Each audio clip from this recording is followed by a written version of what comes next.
गिबियावनो खुलुमनायखौ बयनिसिम बावहरग्रोनाय जाबाय चिरां जिल्ला बड'लेण्ड डिजिटेल जार्नालिस्ट एसोसिएशन जानानै गोबाङानो थांनाय समफोराव जोंखौ नुखादों। थांनाय बोसोराव जोङो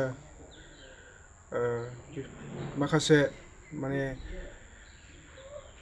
दुखिया सुबुंफोरखौ जोङो हेफाजाब खालामदोंमोन आरो मदद खालामदोंमोन आरो बे बाथ्राखौ बयबो रायजो राजाफ्रानो मिथिखादों आरो मिथिदोंमोन।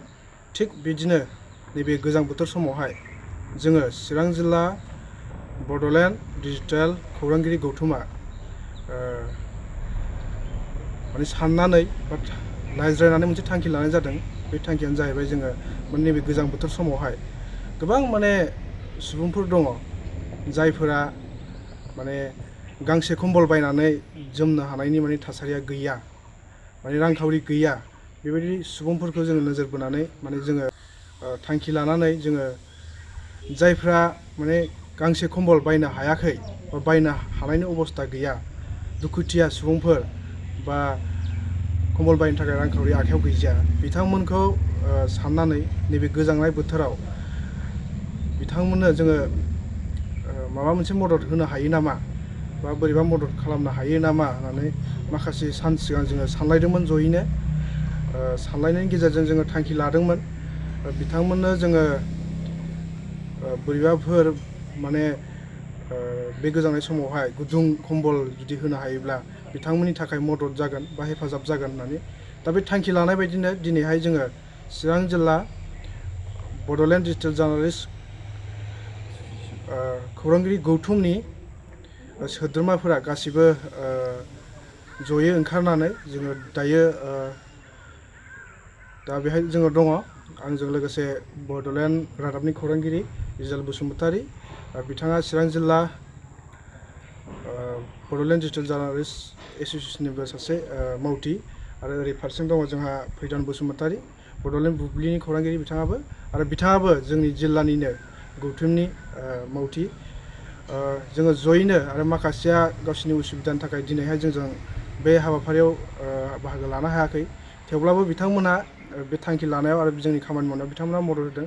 नाथाय दिनैहाय बिथांमोना जोंजों ओंखारनो हायाखैब्लाबो बिथांमोना जोंजों मदद खालामदों। थ' बिदिनो जोङो थांखि लानाय बायदि दिनैहाय जोङो बेंटलनिफ्राय लानानै सान्थिफुर आरो बे दाबनै जिथु जायगायावहाय जोङो खमैबो 30सासो जायफोर रांखावरियारि आंखालाव थानाय गोरिब सुबुंफोर बा बोराय बुरि बैसोनि सुबुंफोरनो जोङो दिनैहाय 30 गांसो कम्बलखौ जोङो बिथांमोननो होनानै मदद खालामदों। बेहाय जोंनि थोरफोनिफ्राय जाखिनि फिसा मोनसे अनसुंथाइ बा मदद खालामबाय जों जे सानना लायाखै बियो थोजासे। बे समाव जों बुंनोसो सानदों, जेरै जोङो दिनै एसे जों हानायसिबांखौ जों मदद खालामबाय आरो जोङो इयुनावबो जोंनि हानायखौ जों मदद खालामनो नाजागोन। जेखियानो जाया मानो, जेखि समानो जाया मानो, जेखि थासारियानो जाया मानो, माबायदि हेफाजाब खालामनांगौ जोङो नाजाबाय थादों आरो सिगांनि समावबो जोङो बेबायदिनो खामानिफोर मावबोबाय थादों।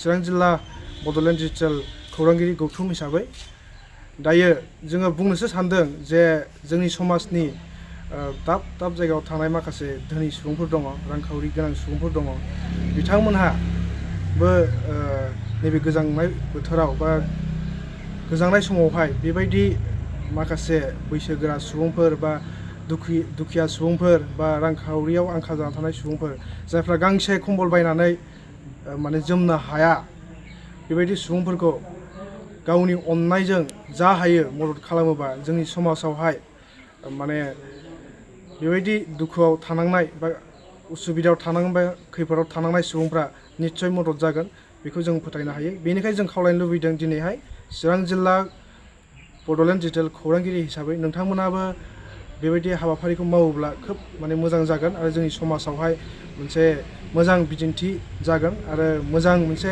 समाज जागोन होनना जों बेखौ फोथायो। आरो मोनसे खोथा, जोङो जिथु दिनैहाय जोङो न' थांनानै बिथांमोनखौ लोगो हमनानै जोङो बे फिसा अनसुंथाइखौ होदोंमोन, बिथांमोना ओरैबायदि मोनसे माने जोंनि सायाव दुखु फोरमायदों। बिथांमोना गांसे कम्बलानो माने गैजाया, खायफाया बेबायदि जोंनि सिगाङाव खोन्थाना लादों। जों जिथु बे अनसुंथाइखौ हैदों बेखौनो बिथांमोना जोबोद गोजोननायखौ जोंनि सिगाङाव फोरमायदों आरो जोङो आसा खालामो इयुनाव जोङो दिनै फार्स्ट बेखौ दाबनै जायगायाव जों रानना होबाय बेंटल आरो सान्थिपुराव आरो जोङो जा हायो नैबे चिरां जिल्लानि सिङावहाय जोङो सम आरो खाबुआ गोरोबोबा थासारिया मिलायोब्ला जोङो निस्सय आरोबाव जोङो मदद खालामनो थाखाय नाजागोन। गोजोन्थों। क'क्राझार सहरनि गोजोनफुरि गांजेमा बाजारनि उल्था फारसे थानाय आइ आफा बिएम इनस्टिट्युट अफ पारामेडिक्स सोलोंसालियाव 2025-26 बोसोरनि थाखाय पारामेडिकेल कर्सफोरनि गोदान मुं थिसननाया सोलिगासिनो दङ। आइ आफा बिएम इनस्टिट्युट अफ पारामेडिक्सआ भारत सेवक समाजजों गनायथि जानाय आरो गुवाहाटीआव थानाय बान्था आवथायनो हानाय फसंथान एसिएडिक' एकाडेमिनि सिङाव सामलायजानाय गंसे गाहाम सोलोंसालि।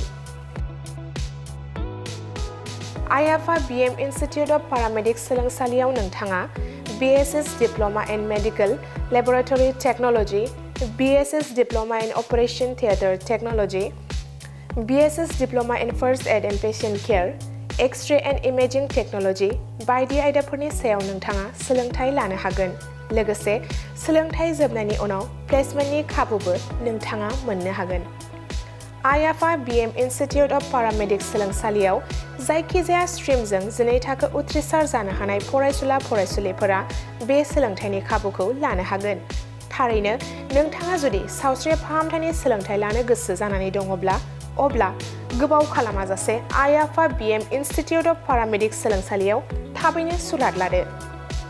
सुलाद लानो एबा आबुङै मिथिनो थाखाय 9395899391 एबा 8135971844 मबाइल नाम्बाराव फोनांजाब खालामदो।